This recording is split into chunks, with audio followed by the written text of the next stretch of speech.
Le candidat du président Donald Trump à la présidence de la Réserve fédérale des États-Unis est Kevin Warsh, ancien gouverneur de la Réserve fédérale nommé par le président républicain George W. Bush en 2006.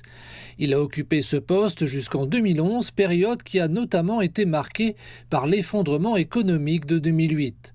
M. Trump a annoncé cette nomination tôt le matin dans un message publié sur les réseaux sociaux, dans lequel il écrit notamment « Je connais Kevin depuis longtemps et je suis convaincu qu'il restera dans les annales comme l'un des grands présidents de la Fed, peut-être même le meilleur.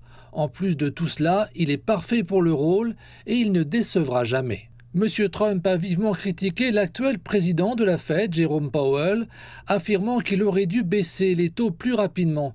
M. Powell fait également l'objet d'une enquête du ministère de la Justice concernant les travaux de rénovation en cours au siège de la Fed à Washington. L'intéressé nie toute malversation. La menace de poursuite pénale est une conséquence du fait que la Réserve fédérale fixe les taux d'intérêt en se basant sur notre meilleure évaluation de ce qui servira le public, plutôt qu'en suivant les préférences du président. Le président Trump a clairement indiqué qu'il souhaitait que le prochain président de la Fed soit en accord avec son désir de baisser les taux.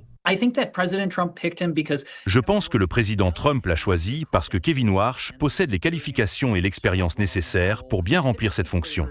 Il est généralement favorable à une intervention un peu moins importante de la Fed sur les marchés, à des taux plus bas pour l'économie réelle et à une réglementation bancaire un peu plus souple.